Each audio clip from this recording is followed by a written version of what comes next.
kalau saya tengok dari sekian lama, sekian jeda waktu itu, ada tamu yang tidak hanya sekali, 2 kali, 3 kali, ada 4 kali. Kok minta tempat yang sama, itu ada apa? Saya juga bertanya, malah saya bertanya diri sendiri dan bertanya sama tamunya, kenapa kok ketika datang lagi kok minta kesana? Loh, aku mau ketemu lagi beliau-beliau, masih sehat enggak?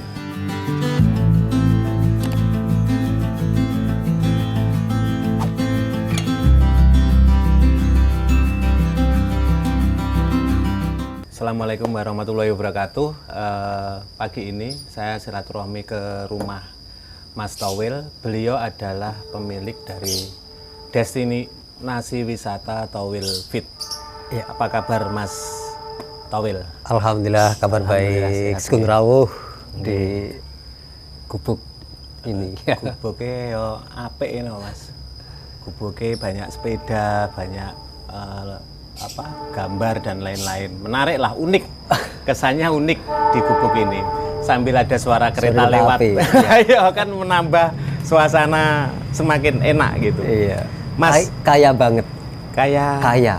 Kekayaan yang ada di sekitar kita tuh kaya banget, banyak banget sekali. Ya. Iya. Loh. Mas, nek Towil Fit ki sakjane apa? Towil Fit. Towil Fit. Fit itu dari bahasa Belanda ya? Bahasa Belanda fit.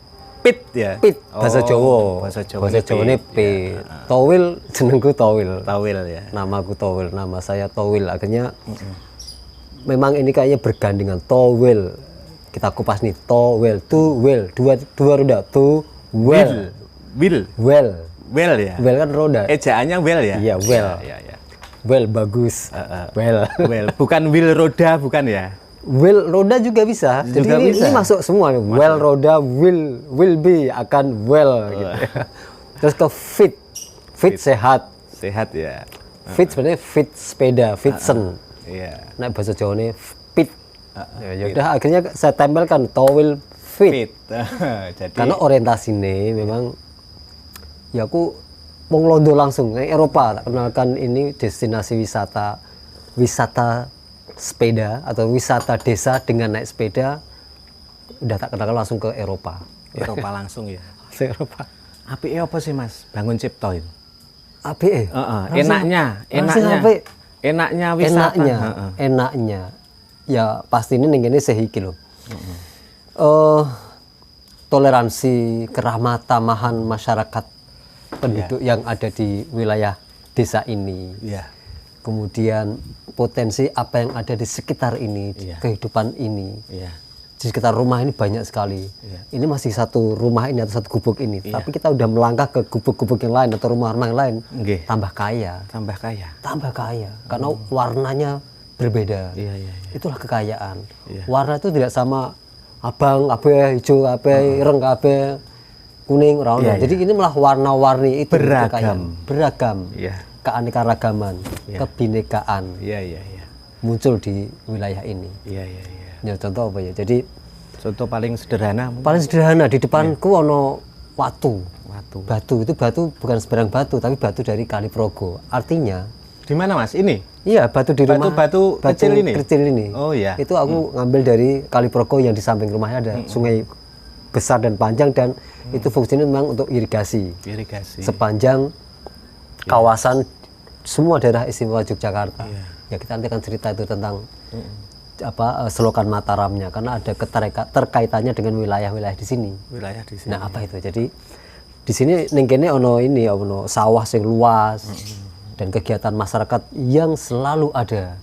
Jadi ono tanam padi, panen padi, tanam palawija, tanam macam-macam. Jadi buah-buahan di sini dilakukan oleh masyarakat. Perkebunan, pertanian, perikanan. Ada di sini. Hidup ya Mas, masyarakatnya ekonominya hidup ya. Sangat hidup. Jadi bisa menopang kehidupan sehari-harinya. Ya lebih dari cukup. Artinya bahwa itu cukup. Lebih dari cukup itu artinya ya cukup lah. Ternyata juga masyarakatnya, anak-anaknya juga pada sekolah yang tinggi-tinggi juga. Artinya bahwa itu juga mempengaruhi sebuah keanekaragaman perekonomian, berputarnya perekonomian. Nah itu sudah ada sejak dulu. Artinya adanya wisata desa atau desa wisata dengan naik sepeda ini sangat berpengaruh banget dengan satu potensi wisata atau potensi yang ada di desa ini, lokal wisdomnya, lokal yang ada di sini itu saya angkat, kami kenalkan, kami sandingkan, kami sejajarkan, kami berikan pengertian-pengertian ataupun keilmuan. Ternyata juga ada edukasi di dalamnya. Contoh, ketika masyarakat atau ibu-ibu lagi sedang nyapu rumah, artinya juga membersihkan, menjaganya, merawatnya. Menyapu halamannya sendiri aja udah merupakan merawat. Belum ke lingkungan pastinya dengan masyarakatnya juga sangat akur, sangat ramah, peduli. Loh, kita lewat itu pasti disapa kok. Dan kita menyapa, artinya sebelum nanti tamu itu berputar-putar keliling desa itu ya saya berikan note-note-nya. Nanti pasti akan ditanya, yuk kita harus menjawabnya. Kita juga mendahulunya dulu, malah lebih senyum. Nggak usah kasih senyum aja, kasih senyum. Nggak usah untuk mampir aja, suruh mampir. Entah itu lagi sana, oh mas, atau ada tamu, tolong dibaca sini, itu ada jambu, ambil aja. Itu ada rambutan, petik aja. Itu ada mangga, buti rasake. Itu ada pisang, cicipi. Dan boleh itu. Dan boleh, apalagi itu ada kelapa muda, serius. Disenggeke diambilkan. Bule-bule yang datang, misalnya ada pengen kelapa muda, sama masyarakat sini dipenek nih. Dipenek sampai seperti itu, serius. Dipenek diambilkan, terus baru dibuka itu diminum. Jadi artinya bahwa itulah merupakan ini spontanitas masyarakat, karakteristiknya, kultur budayanya itu seperti itu, masih lengket, masih kuat banget. Suasana pedesaannya. Jadi tadi bahwa desa ini dikelilingi sawah, desa lagi masuk desa, sawah lagi masuk desa lagi, sawah lagi, dengan kegiatan-kegiatan yang berbeda-beda. Artinya satu pembuatan tempe. Pembuatan tempe itu tidak hanya satu, ada kurang lebih ada 5 lokasi pembuatan tempe yang masih dengan bungkus daun pisang. Yang enak itu. Menarik loh. Nggak usah di daun pisang, cara masaknya aja udah bagus. Udah menarik. Masih pakai kayu kering, kayu bakar. Dari saya ceritanya ya bukan beli di mana, dari kebunnya luas tuh. Ya udah dipeceli dibuka itu di PP. Kan ada yang udah dikeringkan itu ya. Di sini saya nerangkan di situ bahan bakarnya, kemudian ke luangnya atau dapurnya, pawonnya, kemudian ada serumbungnya. Memang keseharian beliau itu kebanyakan itu memang masaknya dengan kayu bakar. Ini bukan masalah modernisasi ataupun ketinggalan, enggak. Hemat. Ya, malah melimpah ruah kok. Jadi kalau nggak mungkin mengalami kelangkaan gas ya. Aman, beliau kelangkaan gas, saya tersenyum, saya aman. Serius ini. Jadi serius yang pembuatan tempe, pembuatan ketupat juga seperti itu. Ketupat itu masih dengan gergaji, kayu gergaji itu yang bekas gergajian itu dimasukkan tungku, langsung dimasukkan ke tungku. Ketupat dari bekas gergajian ini cara masaknya. Cara masaknya. Jadi tadi kalau tempe dengan kayu bakar, kalau ketupat ini kayu bekas gergajian. Apa lali aku? Apa ya? Wes skip. Nek lali skip apa? Kayak damen kan sisa. Bukan damen. Jadi ya gergaji. Kayak sisa gergaji. Bubuk. Serbuk gergaji. Nah, itu dikeringkan, terus kemudian dimasukkan tunggu itu bertahan kurang lebih 4 jam. Padahal masaknya ketupat itu kurang lebih hanya 3 jam. Dari awal. Artinya bahwa itu juga bisa memanfaatkan bahan yang ada di sekeliling ini, karena banyak di desanya ada tukang gergaji kayu, penjualan kayu seperti itu. Jadi kayunya kayu glugu itu loh, itu digergaji. Nah, dari pertama bahwa pembuatan tempe dengan dengan tradisional tadi, membuat dengan proses yang kita terangkan serilnya. Jadi caranya proses tempe memasaknya, cara pengupasannya, kemudian cara peragiannya. Peragian itu penjamuran ya. Jadi fermentasi. Jadi kita terangkan sedetail mungkin. Jadi step by stepnya itu diterangkan ke wisatawan. Banget harus. Jadi nanti sampai pembuatan keterlibatan. Jadi ikut bungkus, ikut nyampur seperti itu. Jadi bukan hanya nyempeda keliling-keliling, bukan ya. Itu hanya holiday. Tapi kan tadi kita lapisi, kita dasari dengan sebuah holiday dan edukasi. Edukasinya ada interaktifnya, ada terlibat di dalam aktivitas masyarakat itu, kemudian merasakan apa yang dirasakan, dalamnya merasakan apa yang dirasakan. Artinya masuk ke dalam, jadi terlibat.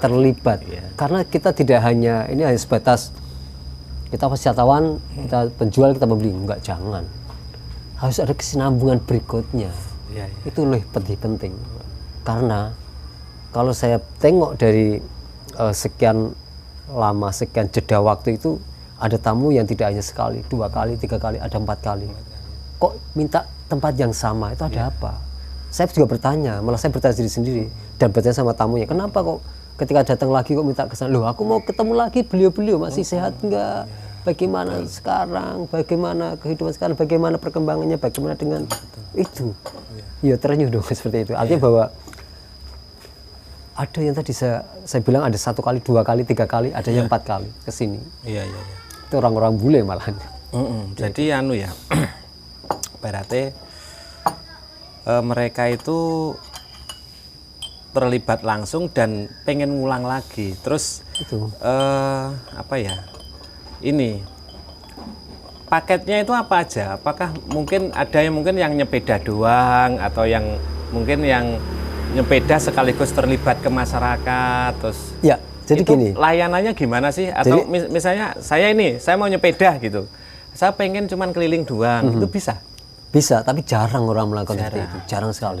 Ini mana dulu, yang bule atau yang Asia atau domestik atau semua tamu ya? Semua mungkin tamu. Terutama yang bule mungkin. Ya, karena gini, jadi Towel Fit itu mengemas dengan sebuah wisata, holiday dan edukasi tadi. Jadi kuat holiday dan edukasi. Jadi selain liburan ada unsur pendidikannya. Betul, itu kuat banget di situ itu. Kalau hanya membidik suatu holiday tok, selesai kemarin-kemarin akan bosen. Karena yang dilihat itu. Tapi kita kan memang tadi mengerjakan apa yang mereka kerjakan, merasakan apa yang mereka rasakan, membantu apa yang mereka perlukan, seperti itu. Jadi ini memang kesinergian, kemudian menyandingkan, bersandingan kita itu, bersandingan antara ya keilmuan masing-masing kan berbeda. Jadi tamu itu juga punya ilmu yang luar biasa nih. Oh, cara gini-gini. Flashbacknya seperti itu. Artinya saling belajar. Saling belajar. Nah, kesempatan di sini itu tidak hanya membuat tempe, ya ada tenun tradisionalnya, ada tanam padinya, ada pembuatan pecutnya, masih ada loh pecut yang sapi itu loh. Ya, digunakan untuk dokar, sapi, andong. Itu untuk dokar, karena beliau itu menjual ke pasar-pasar hewan yang ada di Yogyakarta. Jarang orang tahu. Di sini masih ada pembuatan pecut dari rotan dan bambu, dan masih menghidupi untuk keluarganya. Lain dari yang lain, beliau kebanyakan petani, beliau malah bisnis pecut, tetapi juga punya sawah yang cukup lah untuk bertani. Artinya bahwa sumber-sumber ekonomi atau sumber-sumber penghasilan, sumber-sumber rezeki itu banyak faktor. Nah ini juga kalau saya sendiri juga belajar banget dengan ketika berputar masyarakat yang ada suatu keaktifan masyarakat itu, oh seperti ini. Sebenarnya yang kami garis bawahi adalah nerimo, dan semangat nerimo itu luar biasa itu. Tidak langsung hari ini panen beli ini, beli enggak. Loh, saya biar melihat, karena rumah yang beliau tempat tinggal itu berkembang, tumbuh. Tidak langsung jadi pek. Ya, sekarang ada dilepo dulu. Berarti kalau ketika punya rezeki mungkin yang ke sekolahnya lagi, untuk makan, untuk keperluan yang lain, ini menitnya memang seperti itu. Tidak langsung wah. Enggak. Jadi memang ada proses yang panjang. Nah, ini pembelajaran juga bagi saya juga para tamu, artinya bahwa kita menyampaikan apa yang menjadi sebuah manajemen kehidupan juga, manajemen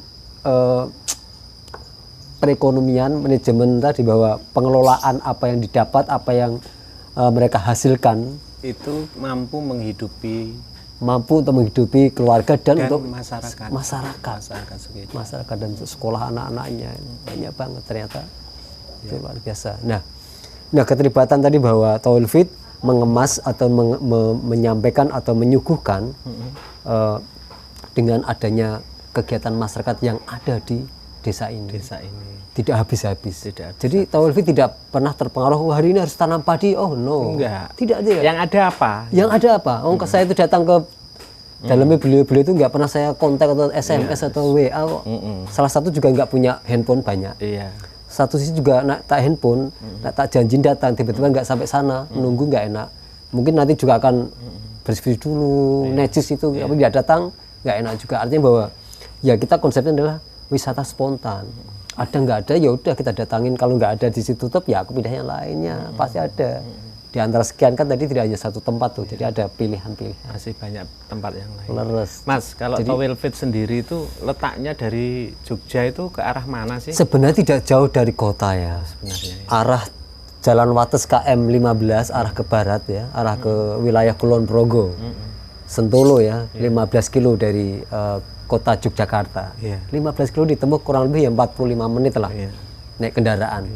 Yaitu sambil santai, artinya bahwa ya bisa ditempuh dengan waktu yang sangat cepat 45 dan tidak susah karena di pinggir jalan raya lagi. Setelah jembatan Bantar. Kali Progo itu di sebelah baratnya persis. Sebelah barat. Kalau bingung ya cari tanya-tanya sepanjang jalan. Sudah kondang lah itu. Kayak Towel Fit mana itu? Bangun Cipto ya desanya? Bangun Cipto, Sentolo ya, lebih Sentolo. Karena di sini masuk wilayah kecamatan atau Kapanewon, Panewon Sentolo.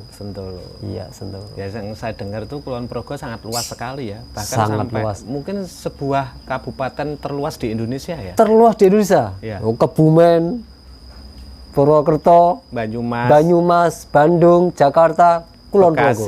Termasuk Kulon Progo.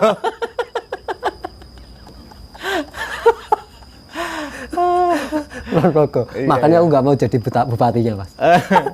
Capek ya.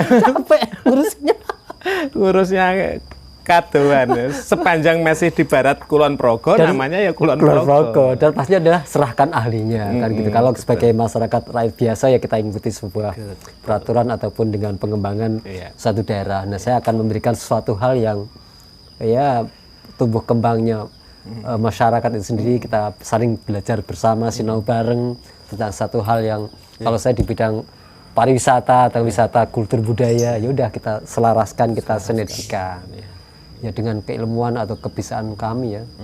Karena kami juga, saya sendiri juga nggak sok pinter nggak, tapi saya benar-benar ya belajar dengan masyarakat itu sendiri.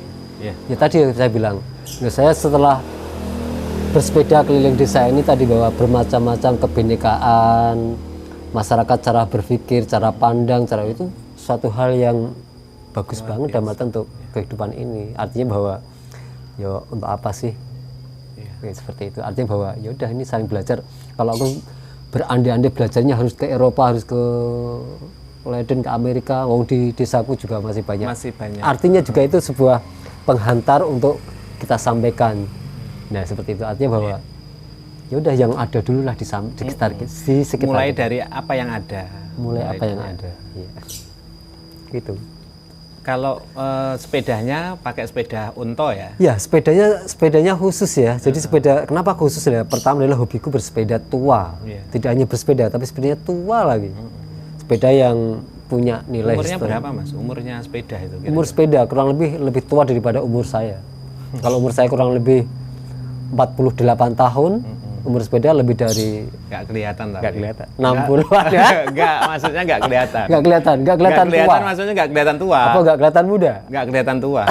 Nggak kelihatan. Kalau masuk kamera ya sekitar 35 lah. Itu kalau di kamera 35 tahun ya, bisa di setel ya. Bisa. Terus Mas, terus. Kalau umur saya lupa ya. Yang pasti adalah berkarya, bagaimana bisa bermanfaat untuk banyak orang. Bukan yang sepedanya tadi. Oh, sepedanya. Kalau sepedanya tadi bahwa ada yang 50 tahun ada yang 70 tahun ada, 100 tahun ada juga umur sepeda itu. Artinya bahwa, nah ini ya tapi sepeda masih nyaman. Masih nyaman, masih. Jadi sepeda itu kami rawat. Jadi sudah ada yang merawatnya, Mas. Jadi kalau masih 1 sampai 10 masih saya bisa sendiri, tapi nggak mungkin. Artinya bahwa ada orang yang memang ahlinya di bidang itu merawatnya. Jadi juga salah satu sisi memberikan sebuah pekerjaan ataupun ya tambahan untuk ahli bersepeda itu.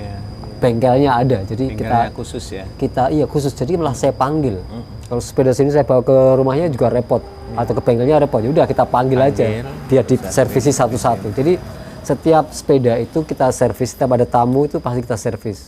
Ada grup, ada family, ada komunitas-komunitas itu kita ceki satu-satu, jadi sudah siap untuk dimanfaatkan atau digunakan sebagai penopang menuju ke titik satu ke titik berikutnya dengan naik sepeda itu. Karena sepeda itu fungsinya adalah sebagai alat transportasi, sebagai sarana apa yang mengantarkan keliling desa. Makanya dengan wisata desa naik sepeda sebagai sarana untuk menyampaikan atau memutari desa-desa itu. Tapi di dalamnya ada ilmu, ada edukasi yang di dalamnya. Mas, kalau sepeda itu sendiri kan kayaknya sepeda-sepeda kayak gini tuh sudah mahal-mahal ya Mas. Mungkin masih ada nggak sih yang jualan sepeda kayak gini? Kalau mahal dan murah dan mahalnya itu tergantung barangnya. tentatif ataupun ya barangnya ya. Barangnya dari mana, kemudian mereknya apa, keorisinilnya bagaimana, punyanya siapa, itu pengaruh. Ini produk mana? Belanda, Cina atau mana? Banyakan mana? Cina. Bukan, Belanda. Banyakan Belanda, Jerman, Inggris. Justru Eropa ya? Eropa. Tiga negara ini yang mereknya memang apa? Ada merek Gazelle, ada merek Simplex, ada merek Vongers, ada merek Humber, ada merek BSA, ada merek Raleigh, Triumph, Norton, ada merek Burgers. Ada banyak banget merek-mereknya. Nah, ini kekayaan yang atau saya berbagai tahu cuman Butterfly, iya, ada nggak ya? Butterfly itu merek mesin jahit kayaknya. Terus Mas, terus. Ponik kayak. Ponik. Ya Ponik, sebenarnya Ponik itu ya kalau yang original yang dulu-dulu awalnya memang dari Belanda malah. Itu justru malah yang paling dicari sekarang. Karena keunikan, karena kelangkaan, karena keterbatasan produk seperti itu. Nah, seperti itu. Jadi dengan naik sepeda tua ini punya sensasi yang tersendiri karena satu sepeda yang lain, satu sepeda dengan sepeda satu sama lain itu berbeda karakter. Artinya bahwa dengan rasa tadi. Jadi kalau naik dengan sepeda tua itu dengan perasaan. Tempo lama, tempo dulu, saat ini sepeda dulu masih nyaman saat ini. Artinya bahwa ya kalau spare part yang rusak ya kita kanibalkan, kita carikan, kita huntingkan seperti itu. Iya Mas, betul. Kalau ini berarti memang terakhir menerima wisatawan kapan Mas? Atau masih ada sampai sekarang? Terakhir wisatawan karena kebanyakan kan 95% bule ya, gaya ya, bule Eropa, kebanyakan Eropa. Jadi ada 6 agent yang ada di Eropa sudah menjadikan satu program tour Indonesia. Ketika ke Yogyakarta ada Toil Fit, jadi private ya, tapi memang kalau Toil Fit memang mengedepankan suatu kualitas untuk menutupi kuantitas. Artinya bahwa yang terbaik kita berikan yang terbaik semaksimal mungkin karena pelayanannya harus semaksimal mungkin karena tadi bahwa ini melayani para wisatawan. Wisata kan harus senang. Tidak harus senang toh, tidak ada yang dibawa pulang. Yang dibawa pulang apa ya? Memori itu. Jadi di sini memang keterlibatan ini memang dibuat suatu real biar bagaimana tamu itu tidak segera melupakan, dan biar terukir, biar teringat, dan suatu saat mereka rindu kangen kembali. Paling enggak rindu Yogyakarta. Mudah-mudahan ya Toil Fit-nya dirindukan juga. Jadi iyalah, khusus lah. Nah itu jadi yang punya agennya ini berarti bule-bule banyak ya Mas? Banyak banget. Laki-laki perempuan, anak-anak, dewasa, opa, oma. Jadi kalau opa, oma kan udah, kalau kita kakek nenek ya, di sana udah manggilnya opa, oma. Kebawa. Opa itu kalau bahasa Korea artinya mas. Iya, Korea tapi opa. Korea. Ya. Kalau Belanda mungkin kakek ya. Kakek, opa, oma. Jadi di sini sepeda sendiri juga ada yang cewek itu sepeda oma fit. Opa fit. Jadi laki-laki opa. Oma fit. Jadi lebih ke familiar di situ itu. Orang Belanda sangat familiar. Sepeda nggak kaget lagi kalau orang Belanda, orang Eropa tentang hal sepeda ini udah terbiasa. Kehidupan sehari-hari sepeda kebutuhan sudah menjadikan suatu kebutuhan. Nah, ketika di sini naik sepeda udah biasa, tapi yang tidak biasa adalah melihat apa yang ada di sekitar ini. Menjadi luar biasa. Kenapa? Ya ini kalau udah masuk sini kayak dikunci sepi, sunyi. Ngopi loh Mas. Kok diombe no. Ngopi. Terus Ya, aku ora ditawani bolak-balik tak usruput. Nah, dari awal kan udah Mas, monggo Mas diaduk kopinya, ini kopi Arabica. Enak Mas. Enak ya. Ini juga hebat nih teman saya. Jadi ngasih kopi juga punya tujuan yang sangat luar biasa. Luar biasa. Berbagi. Iya. Ketika tamu, Mas Toil, saya kasih kopi ya, kenapa? Aku paham. Situ menyebar sedekah, menyebar pahala. Loh kok tahu gitu Mas? Iya, temanku banyak, jadi tak kasih ya free, nggak bayar kok. Iya. Artinya bahwa ini juga suatu pembelajaran ataupun sinau lebih dalam ya. Jadi tidak ngasih tidak hanya sekedar ngasih, artinya juga pun Taulifit juga seperti itu, berbagi. Siap. Seperti itu. Kalau ini kan masa pandemi ya Mas. Ya. Jenengan baru tadi pagi vaksin ya. Agak telat sih sebenarnya kalau untuk pelaku wisata agak telat ya. Nggak telat Mas, nggak telat loh. Nggak telat. Nggak telat, ceritanya seperti ini ceritanya, ada ceritanya. Jadi ketelatan saya itu, karena waktu mau vaksin yang 1 bulan kemarin, ya 1 bulan kemarin itu saya malah isoman. Isoman? Iya. Oh sebenarnya sudah pernah kena? Sudah pernah kena di bulan Agustus, tapi tanpa gejala. Tanpa gejala. Tapi positif, dites positif, detektif positif. Yaudah, saya istirahat di rumah, tidak kemana-mana. Sangat saya jaga banget. Karena tadi saya seringkali berseliweran dengan tamu, dengan siapapun. Ya udah kita jaga. Jadi malah memang harus saling menjaga. Tadi bahwa inilah kesadaran, inilah sebuah apa namanya ya flashback lagi lah di saat ini. Malah justru menimbulkan suatu ide-ide gagasan yang lebih ke depan. Jadi setelah waktu tahun 2020 adalah sebuah awal yang semua mengglobal ya, semua mengglobal. Adanya pandemi datang, semua bisnis khususnya pariwisata khususnya ya. Apalagi yang bule ya udah zero banget, termasuk saya. Zero. Yang terakhir itu tanggal karena dilarang kan? Dilarang. Terakhir itu saya tanggal 23 Maret 2020. Itu yang terakhir. Kemudian bukan berarti terakhir, tapi udah ada schedule full. Tahun 2020 full banget. Kekat semua. Ya udah. Bukan saya toh, jadi semua jaringan. Karena kalau bahwa yang lokal cuma 10% tadi ya. Iya, lokal 10%. Tetapi waktu itu memang 10% pun juga belum bisa apa-apa karena memang waktu itu juga ketat banget. Apalagi mau masuk itu. Informasi ke Jogja atau kemanapun udah nggak berani sama sekali. Artinya bahwa ya ini saatnya untuk istirahat dan kita gali lagi nih. Jadi selama 1 tahun itu ya 1 tahun itu benar-benar vakum, tapi artinya bahwa ya hampir 2 tahun ya Mas. Hampir artinya gini, 1 tahun 2 tahun 1 tahun kemudian kan sudah bisa mulai udah mulai tumbuh dan artinya udah harus gini. Tapi 1 tahun yang kemarin adalah memang yang tahun 2020 ya. Tahun 2020 benar vakum banget. Memikir aja capek. Kenapa? Dari naik langsung down gitu kan pasti langsung jeglek gitu Mas. Nah, dengan sikapi seperti itu artinya juga flashback disitulah saya khususnya flashback banget. Oh ternyata rencana boleh tapi yang menentukan kan Gusti Allah. Seperti itu artinya bahwa semua pasti ada hikmah dan di balik ini. Itu udah 1 tahun itu tidak bisa apa-apa, kemudian 1 tahun berikutnya kan 2 tahun, kemudian udah muncul mulai dilonggarkan ada PSBB. Itu tahun berapa? Itu tahun 2021 kan udah mulai PSBB. Ada tamu, kemudian di-cut lagi, diperpanjang lagi, tapi itu euforia bersepeda di dunia kan lagi gencar-gencarnya lagi. Justru karena COVID ini banyak orang kan bersepeda. Nah awal-awal kan seperti itu, jadi awal vakum, kemudian pure bersepeda, gila seluruh dunia, tidak hanya Jogja, dunia bersepeda karena butuh olahraga. Sampai awal-awalnya itu sepeda sampai kehabisan stok mahal, semua beli. Wah itu viral luar biasa. Artinya bahwa wah berarti bermanfaat ini tentang sepeda ini. Saya udah mulai dulu karena sejak tahun 2008 itu saya bikin back to nature. Jadi konsepku itu memang kembali ke alam, menyatu dengan alam. Sepeda kan memang sahaja, olahraga, keringat, bercucuran, panas, dingin, kehujanan.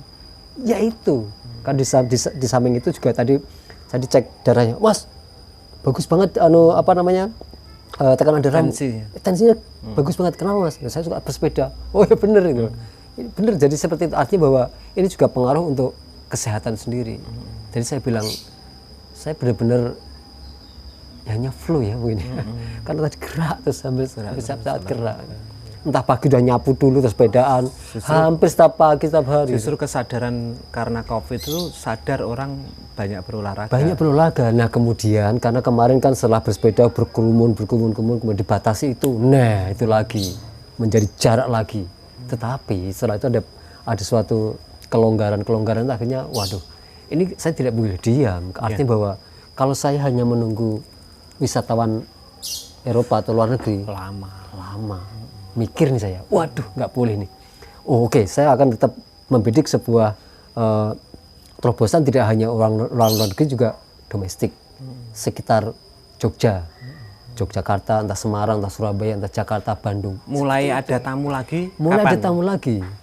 Ya awal tahun 2021 itu udah mulai. Tapi nggak seramai dulu. Jadi kalau tamu Indonesia atau tamu yang di sekitar kita itu tamu yang dadaan. Jadi kurang 2 hari, kurang sehari. Seperti itu. Terus langsung 10, 20. Jadi grup-grup komunitas. Kalau orang luar negeri enggak, Mas. Per keluarga, oh ini ada 4 orang, 6 orang, 7 orang.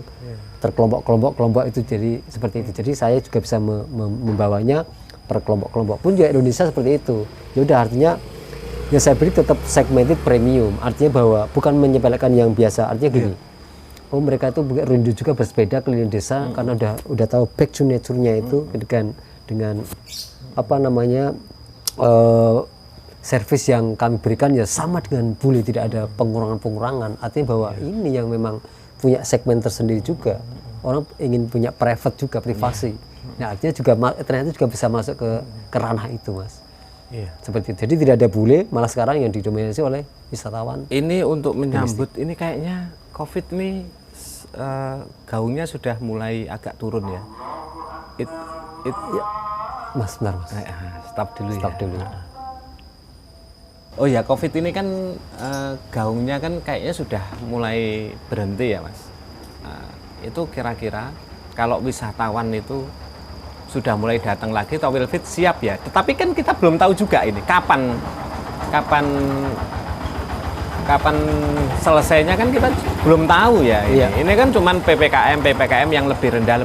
Tapi benar-benar orang merubah dari pandemi menjadi endemi kan belum ya. Iya. Belum. Jadi ya mudah-mudahan kita berharap supaya ini segera selesailah COVID ini. Ya. Nah kalau COVID ini selesai, kemudian wisata dibuka kembali, orang luar negeri boleh datang ke Indonesia. Towilfit sendiri sebagai destinasi wisata siap? Jauh lebih siap. Jadi 2 tahun itu memang saya langsung menggali sebuah SDM. Saya lebih mengajari masyarakat di sini. Jadi akan menggandeng lagi masyarakat yang punya kemauan, punya kemampuan, yang mau untuk saling belajar. 2 tahun itu saya yakin tidaklah waktu yang pendek. Ya tadi saya menghimpun sebuah, karena dari awal ketika ramai itu saya bagaimana SDM saya. Jadi ini diberikan keleluasaan ya bahwa ya ini SDM ku harus lebih kuat.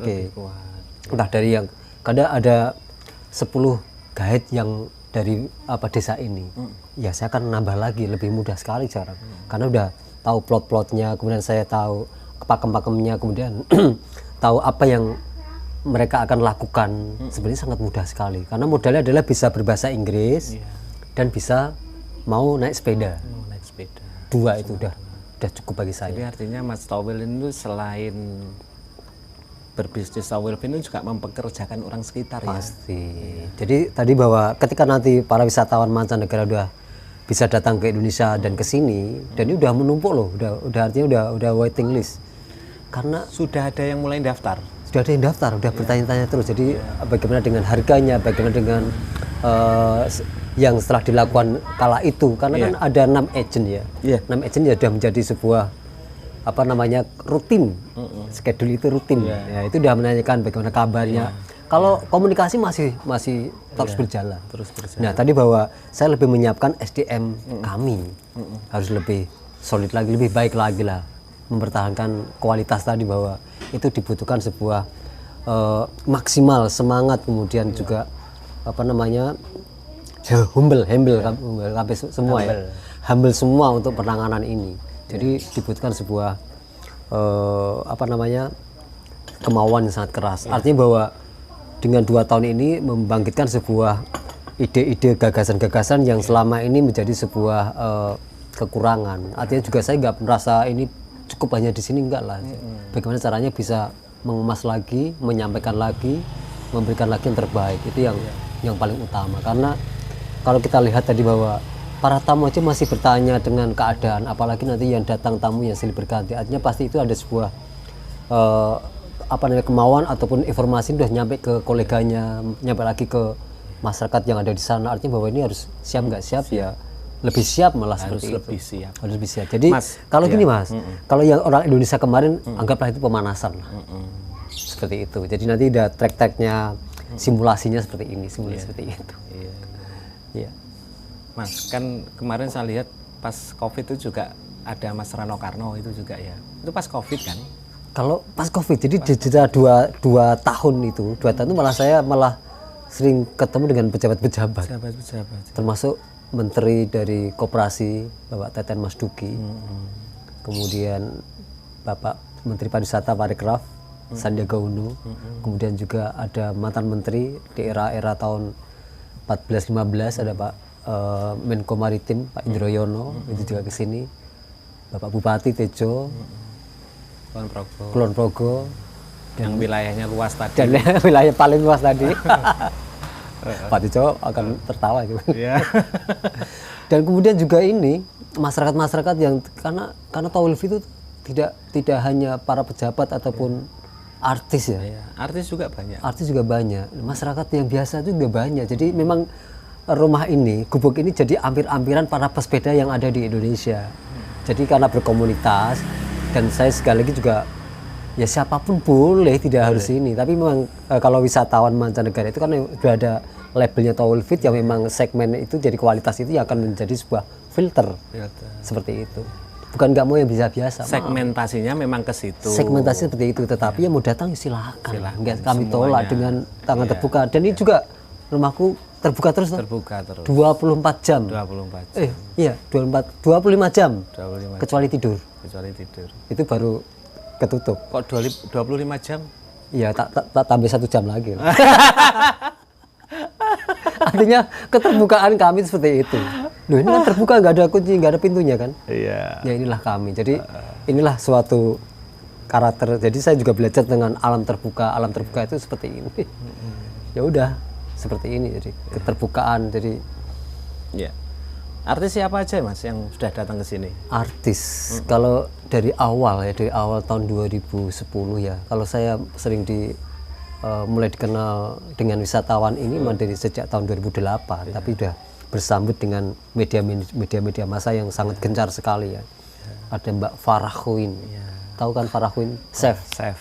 Ya chef tidak hanya masak, eksotika ya. Tidak hanya masak toh, tapi beliau dia pintar juga. Masaknya apa? Enggak kok cari yang lain. Jadi tempe, ada ketela, ada dewaloh, ada sukun, dimasak dengan cara chef Farah Queen. Ya bersepeda dulu, saya nggak mau kalau nggak bersepeda. Di sini atau di mana? Di sini dulu. Masaknya di sini. Masaknya di sini. Jadi sepedaan dulu dong. Kita kan ayo kita masak dulu, sepedaan dulu, tapi dengan syarat sepedaan dulu. Oh boleh. Kayak kunjungi tempat-tempat tadi, di kebun, di tempat tempe. Jadi hasil dari sekitar ini kita masak nanti seperti itu. Nah kita sajikan dengan cara Farah Queen, dengan polesan-polesan bumbu-bumbu yang aduhai itu ya. Pastinya ya pas lah peracikannya ya seperti itu ya Farah Queen. Kemudian juga ada Mas Katon Bagaskara, kemudian juga ada Club Project ya, ada Club Project, ada Mas Lilo dan keluarga. Oh ya belum Mas Adi Adrian. Tapi pengen banget kesini.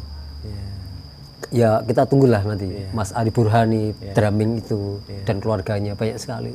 Apalagi klanis Indonesia juga banyak sekali di sini.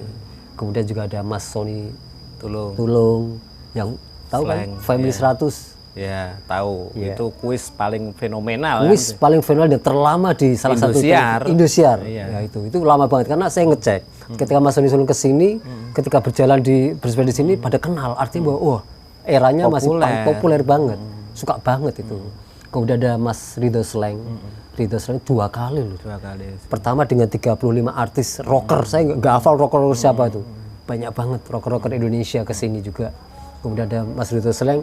Pokoknya ini keluargaku harus saya ajak ke sini. Ini adalah tempat yang edukasi banget. Jadi tidak saya suka. Jadi saya suka harus saya sampaikan kepada keluargaku. Eman kalau keluarga nggak mengetahui seperti ini. Kemudian dijawab lagi setahun berikutnya. Datang ke sini juga Mas Ridho Sreng dan keluarganya.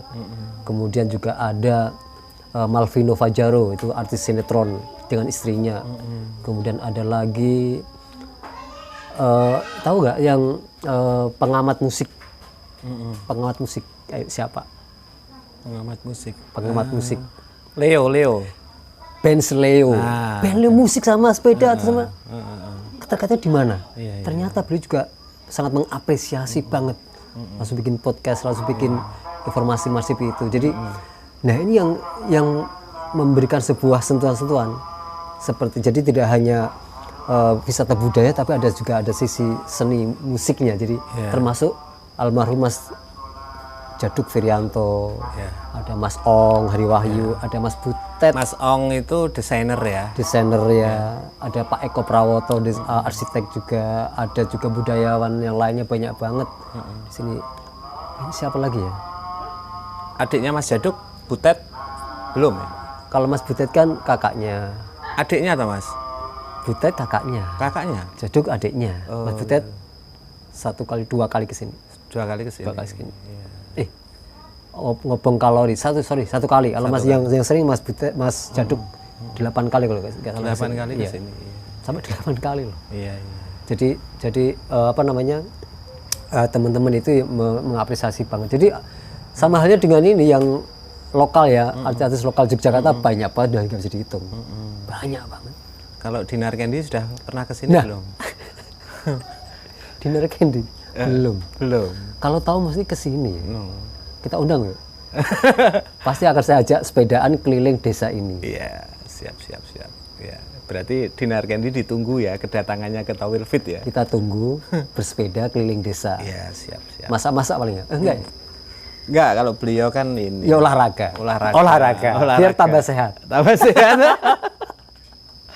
Siap. Boleh. Ya.